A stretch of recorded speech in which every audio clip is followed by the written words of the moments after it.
the budget framework, the budget process, and also the development of the National Development Plan. As you are all aware, I know that yesterday you met the chairperson, the ED of NPA, but as you are aware, our National Development Plan, the second, is expiring in June 2020. And in the middle, we developed the strategic direction. So both two documents, the National Development Plan, which expires in June 2020, and the strategic direction that was approved by Cabinet, informed the development of this important paper, the budget framework. And as you know, the budget framework really focuses on the key priorities that we are going to look at in the next 5 years. And we are glad to inform you that our third National Development Plan is now ready for presentation. We wrote to the Speaker, and he has accepted that we shall present it tomorrow, or the 22nd of January, in the House tomorrow. And we are very confident that before the presentation of the detailed budget, which will be in April, the plan will have been discussed and passed by Parliament, and therefore the two processes will be moving in harmony. But we want also to register that some of these challenges came about because we had to evaluate the first National Development Plan and also have a midterm review of the second National Development Plan. So that's a comment I wanted to make. I'll just go through some key slides, and then I'll ask the Director of Budget along the way, and the Director of we came with the Director of Data and Cash and the Director of Economic Affairs. Our team is very strong. So, Mr. Chairman, the National Budget Framework paper is prepared, as you know, in the fulfillment of Section 9 of the Public Finance Management Act. The objectives of this National Budget Framework paper is it presents an overview of the state of the national economy. It provides information on the government's macroeconomic objectives. It presents the government strategy for economic transformation in line with NDP,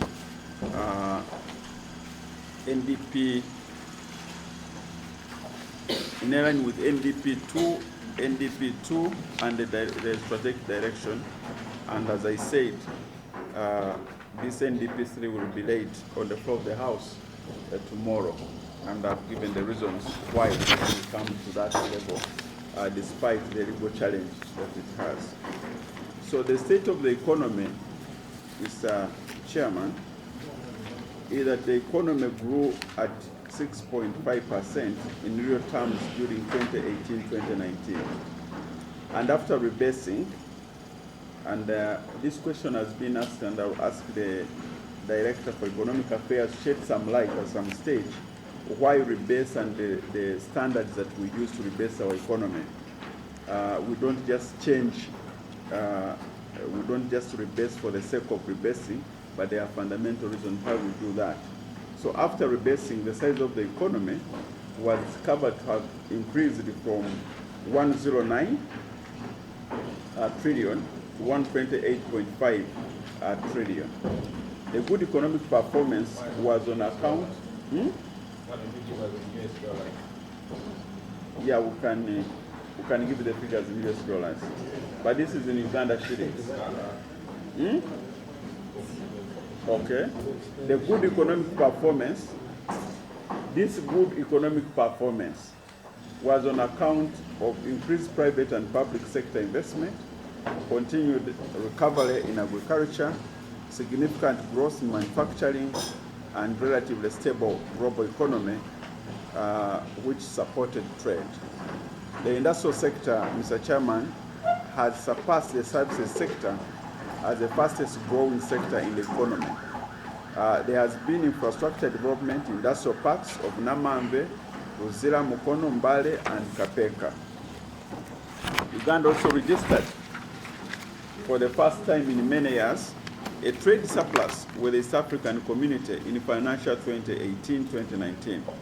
However, this surplus with the EAC slowed down in 2018-19 compared to 2017, mainly on account of existing of non-tariff barriers in some of the partner states and decline in agriculture to the region.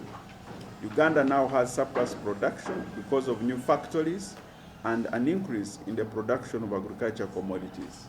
Speaking about new factories, Mr. Chairman, we can now be proud to say that we have tiles made in Uganda, and they are competing favorably on the international market. Uganda's strategy is to negotiate with the EEC member states and other countries for market access to our products as we work on the standards of our products to compete at the market level. The foreign direct investment inflow rose by 80.6% and registered to US dollars 1,755 million in financial 2018 from 972 million US dollars registered in the previous year. And we have also seen remittances largely remaining unchanged and declining marginally by 0.1%. The economic growth outlook remains positive, and our annual headline inflation is projected to an average of 3.1% from 3.1% recorded in 2018-2019.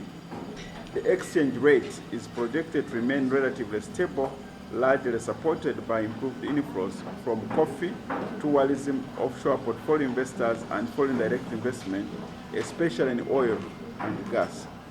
Our economic growth strategy for 2020-2021 will be hinged on accelerating the pace of industrialization for viable agriculture and mineral commodities for exports, import substitution, and job creation. Investment in public infrastructure and speeding up the pace of demographic transition from continued investment in human capital development, most especially skilling the youth. So, Mr. Chairman, we have registered key achievements in the economy, and mainly, as I said, the economy has expanded.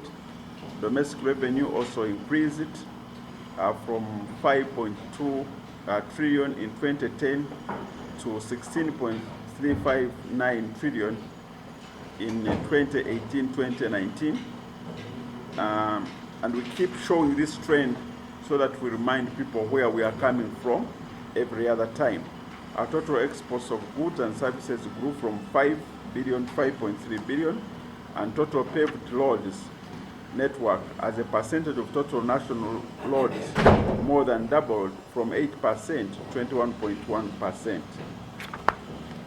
There are a few challenges that we see on slide 8, and I'll just mention a few. One, there is slow implementation of government programs and projects arising from several factors, but the prominent ones include slow progress on acquisition of right-of-way and procurement bottlenecks and delays in making final investment decisions, especially in the oil and gas sector. But we are addressing some of these challenges.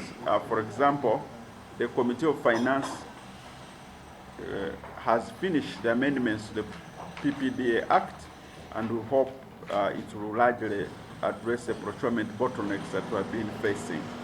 The acquisition of right-of-way will still stand for some time because we present, as you remember, the amendment of the required law, land law, was met with a lot of resistance from Parliament. So therefore we have to live with that, but it's something that we must resolve. low agriculture production and productivity, low competitiveness arising from the high costs of doing business, high costs of electricity, transport, and credit, but we are systematically addressing this. Existing cases of corruption as a cost of production as well. So the budget strategy and sector priorities, the financing strategy and resource allocation, will go through these slides. But the goal of the third national development plan is to increase household incomes, that's on slide 9, and improve the quality of life of Ugandans. And it is this that is now informing our strategy in the budget framework paper. So the budget strategy for 2020-2021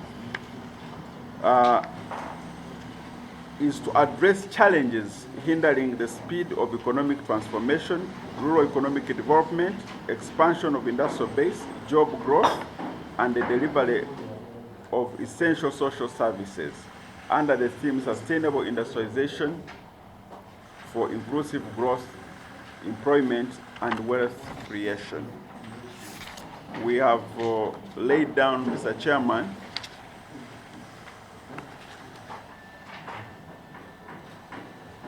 the sector priorities, which I would want to invite the Director of Budget to take us through, and then I'll make some concluding remarks. Okay, thank you, Chairman. Now, on slide 10, we indicate the clusters which form the basis for the budget of 2021. So we have identified 6 clusters which are consistent with the National Development Plan.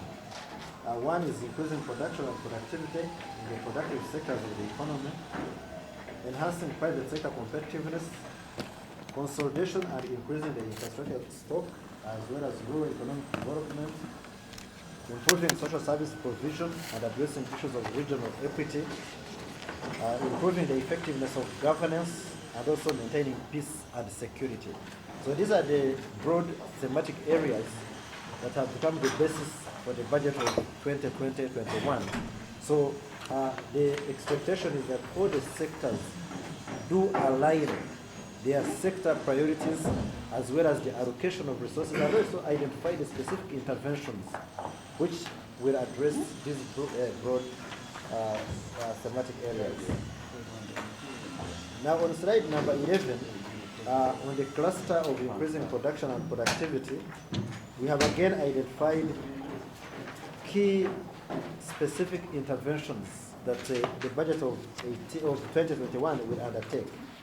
Specifically in the area of enhancing production, agricultural production, but also addressing the entire value chain as part of course, which is linked at our strategy of agro-based industrialization.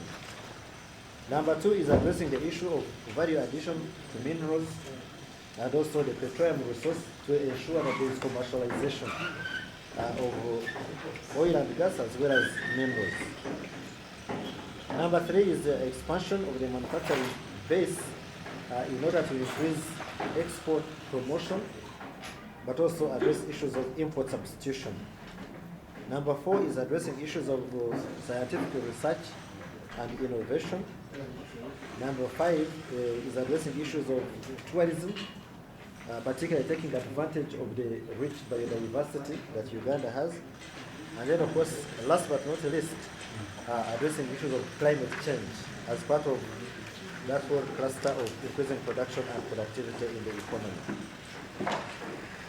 On slide number 12, honorable members, we are looking at the cluster of enhancing private sector competitiveness as a means of driving growth. The key interventions under that cluster, we have identified 2 critical interventions. Number 1 is on access to finance in terms of putting in place mechanisms to access long-term financing, strengthening innovation and supporting financial infrastructure and markets, strengthening the regulatory and supervisory capacities of financial institutions, addressing issues of consumer protection, and then of course improving the overall coordination of the financial sector actors. The second pillar under that cluster of enhancing competitiveness is in terms of providing the necessary and supportive infrastructure for the private sector in order to lower the cost of doing business.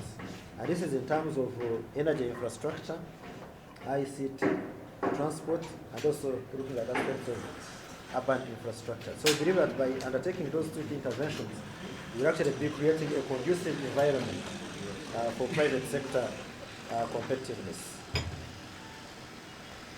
The third thematic area is consolidation and increasing the infrastructure stock, as well as addressing issues of regional rural economic development.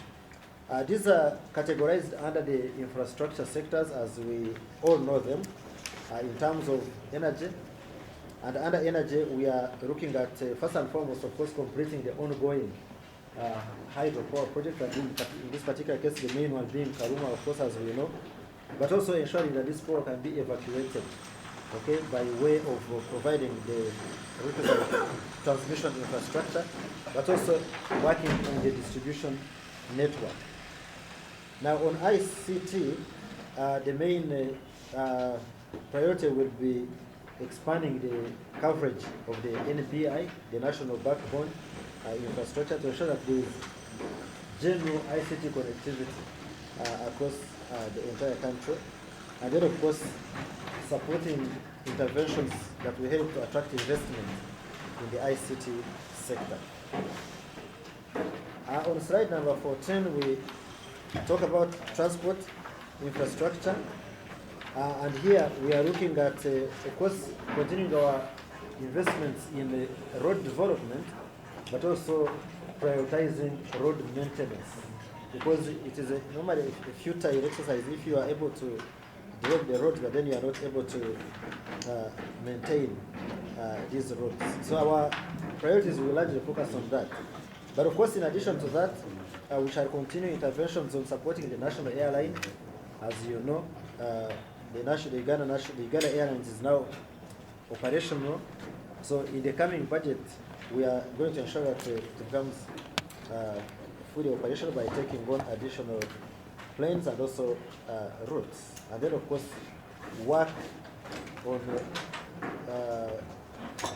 funding up-country aerodromes to ensure that we also support domestic travel. On slide number 15, we talk about the issue of urbanization.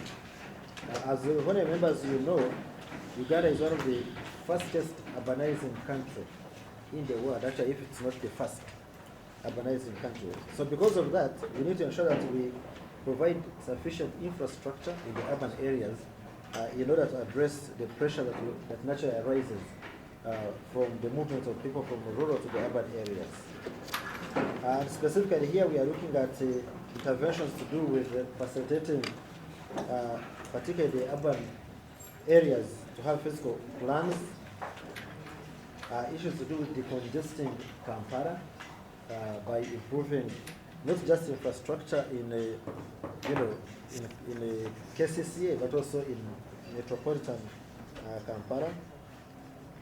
The issue of upgrading municipal infrastructure, and then of course prioritizing investments in the social protection programs in the urban areas to address the issues of the vulnerable population. On slide 16, Mr. Chairman and honorable members, we are addressing the strategic interventions under social services, as well as issues of regional equity. And here specifically, we are looking at issues of education and skilling. As the minister highlighted in his opening statement, he talked about the issue of the demographic dividend. The only way you can actually address or take advantage of the young population and address the demographic dividend is by providing the necessary skills to the young population to ensure that they become productive. Short of that, they will just remain spectators in the economy. So specifically, We shall continue on the government policy of establishment of secondary schools per sub-county, issues of prioritizing BTVET institutions, enhancing salaries for university professors as well as scientific cadre. We have, beginning this term, the Minister of Education is going to roll out the new curriculum. So that is an intervention which is going to be supported, and also ensure that ICT is mainstreamed in the primary school curriculum. Regarding health and nutrition, we shall focus on staffing the health facilities, but also strengthening the referral system as well as addressing issues to do with disease prevention and management, and also specifically focusing on non-communicable diseases, but also supporting the development of centers of excellence for these non-communicable diseases. Work is ongoing, as you know, of course, has actually been completed for the super specialized hospital at Murago. The work has been done to upgrade the Cancer Institute as well as the Heart Institute. And then, of course, the Rural Hospital work has actually started, as well as the pediatric hospital in Entebbe. And then, of course, we shall also continue prioritizing provision of medicines and also medical supplies. Then, of course, we shall continue addressing issues of regional equity in order to ensure that there is equitable development across the country. On paragraph number 17, this slide specifically addresses the comments, the issue the Honorable Minister talked about in terms of the challenge regarding delays in implementation of government programs. So we have put in place a public investment management system which looks at the entire project cycle, right from inception to post-project evaluation. So we are identifying constraints at each stage of the project cycle to ensure that these constraints are addressed in order to improve absorption of funds on projects, but also address the issue of speed and timeliness of delivery of public projects. So we are working with sectors to handle issues of skills in the whole project cycle, right from identification, as I said, to monitoring and evaluation. We are discussing and working on issues of land acquisition as a key constraint, especially for the infrastructure project, and also we are discussing issues of the corridor. We have also established an integrated bank of projects, which is an online system that enables ministries to develop and also decisions to be made on projects online in a timely manner. On slide number 18, Mr. Chairman, the interventions in peace and security. As you know, peace and security is a major prerequisite, if you want, for national development. Here we are looking at enhancing the capacity and welfare of the security personnel, improving security at the border points. We shall continue the rollout of the CCTV camera, especially in the urban areas. We shall prioritize investment in acquisition and maintenance of defense equipment, and then, of course, emphasize the point of enhancing coordination among the security agencies for effective intelligence collection and also security sensitization. Slide number 19, Mr. Chairman and honorable members, summarizes the resource envelope in terms of the sources of financing the budget. As you can actually see from number 1 to number 7 is actually the summary of the resource envelope. In terms of the domestic revenues, so we are comparing 2019-2020 financial year, the current financial year, and next financial year. Next year we are not drawing money from the petroleum fund as of now. We have funding from budget support, largely from the World Bank and some funding from the EU. As of now, meaning what? As of now, meaning what? We are still in the budget process. Oh, Yes. So at some point, Before we you finalize, fill this yeah, gap. we If can, it is necessary. if it's necessary, we can make, and we will come back to you, of course. We shall not pick it and go, we shall come to Parliament. Domestic financing, as indicated, there is a slight increase. Number 5 is probably where I need to make some clarification, because I'm sure a question will be asked why the resource envelope is declining from 40.4 trillion to 39.6 trillion. This is largely on account of the decline in external financing, as you can actually see. But the major reason is because it takes us a bit of time to conclude some of the negotiations. As you know, some loans are in Parliament here. Some of the other loans we are concluding discussions with the financing agencies. So that we believe that between now and when we bring back the detailed budget estimates, we have fully finalized all those consultations and discussions, and definitely our projection for external financing will definitely change and actually improve, which will restore the decline in the resource envelope. And then, of course, last but not least, number 6 is domestic refinancing.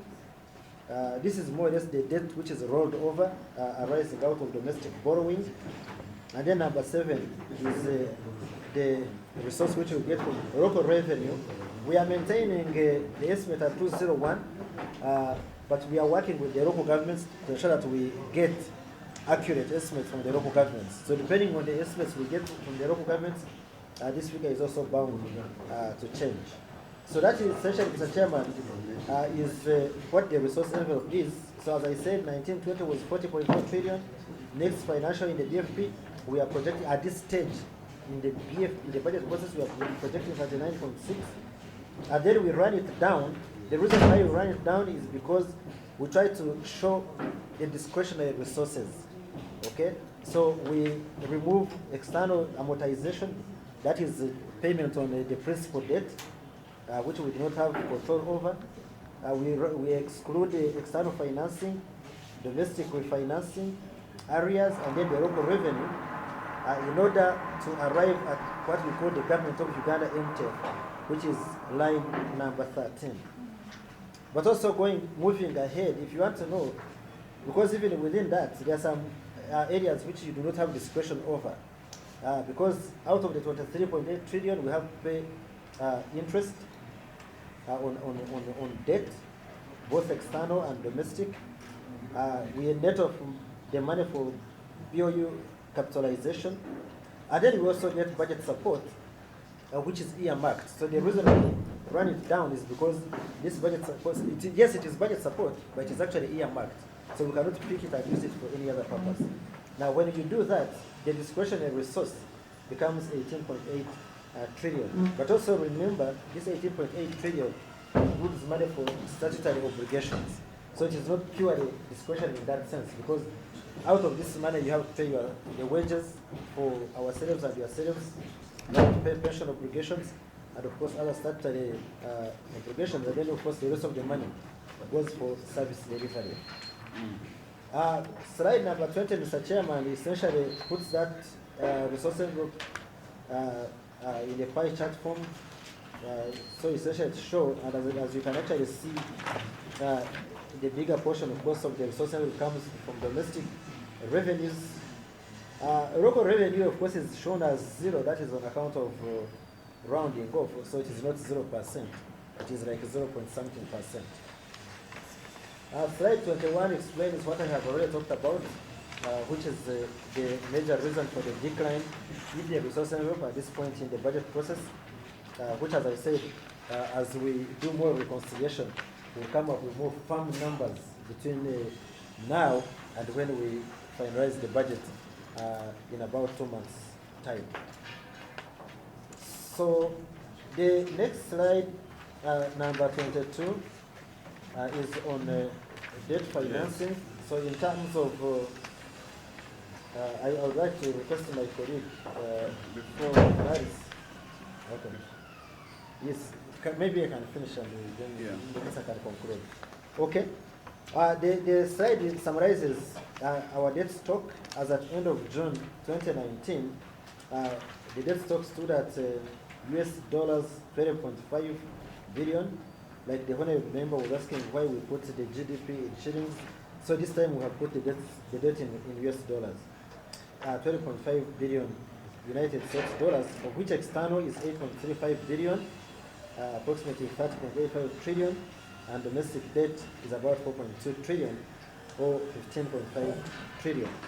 And I think the point we want to emphasize is the fact that this is equivalent to 36.1% of GDP in nominal terms, and this of course is on account of the rebased GDP. Of course, we are mindful of the need for debt sustainability, and on account of that, we have undertaken a number of measures to ensure that our debt remains sustainable. And I want to underline sustainability, because there's no country which doesn't borrow, there's no individual who doesn't borrow. If you don't borrow as an individual, then you cannot invest. And it also goes for the country. So point number one is to increase our revenues through domestic revenue mobilization strategy. We believe that is actually the major issue that would help us to sustain our debt. Because as long as the revenues are not increasing, then of course we have no choice but to resort to borrowing. Number two is to ensure that we increase the rate of execution of projects. And the main reason for this is to ensure that we derive high returns from these projects, okay? And to ensure that they generate the returns and also the impact on the economy. We also continue to prioritize concession of debt in order to minimize our debt service obligations. Our plan is to limit domestic borrowing to not more than 1%. Of course, this is a medium-term target, because the question somebody will ask, in between, of course, in 1 year, of course, we might do 1.2% or 1.5%, but our medium-term target is to ensure that we are largely within 1% of GDP for domestic borrowing. And then, of course, last but not least, is to ensure that we continue, as we have actually spelled out in this strategy, we continue focusing on enhancing our exports to be able to generate the foreign currency to pay for our debt. Slide number 23, Mr. Chairman, summarizes the MTF allocations by sector. So as you can actually see, consistent with our strategy, the infrastructure sectors take a lion's share of the budget. So combined, if you take works and transport, energy, they actually take the bigger share of the budget, quickly followed by the social services, again, as I have spelled out in the strategy, and then, of course, security, as I have indicated in our budget strategy.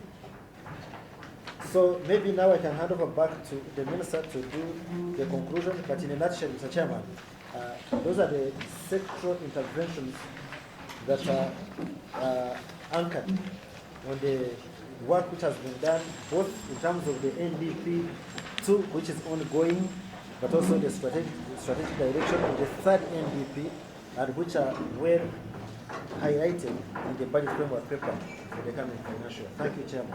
Okay, thank you very much, Kenneth. And Mr. Chairman, I just wanted to emphasize 2 points. The first point is on the petroleum fund. And I know that the media is here. Our petroleum fund is not empty. We have a balance now of 70 billion, and we use it. 70 billion what? 70 billion Uganda shillings. As you know, we have not started producing oil, so if you wouldn't expect 70 billion US dollars. So our fund, yes, our fund is 70 billion Uganda shillings, and the dollars you can just divide by 3,700. A quick calculation we can give you in dollars. And we use this fund according to the laid down procedures of the law. And we have never picked this money without the knowledge of Parliament. We normally use it and apply it according to the law. There are specific areas we invest the fund in, and also there is a laid down procedure on how to access this money, and it is through Parliament. So that point I wanted to emphasize. The second point is on our debt sustainability. As the Director of Budget has said, we are now at 36.1%. 36.1%. This is the lowest in the region. And as we said, there's no country in the world that does not really, as we speak now, does not borrow. And as we borrow, we make sure that we remain sustainable. So we set ourselves the threshold of 50% according to the East African community, and all the other countries in the community have gone beyond 50%. But because of our cautious approach towards debt sustainability, we remain 36.1%. And the last point I wanted to make is that, Mr. Chairman, we believe that we're implementing the right priorities. We are implementing the right plan. That's why you can see that the economy has grown to 128.5 trillion over a period of 30 years, and specifically, we have seen really massive growth in the last 10 years. So the economy is now ready for takeoff. The conditions are in place. We have worked on infrastructure, we have stabilized the macroeconomics, and we think now the economy is ready for takeoff. So the NDP3 will be focusing mainly on this takeoff now phase, which we think will see Uganda moving towards, faster than we have seen in the past, towards a prosperous nation in the next 10 years. I want to thank you, Mr. Chairman. Thank you very much, Honourable Minister and the Director of Budget for that detailed presentation.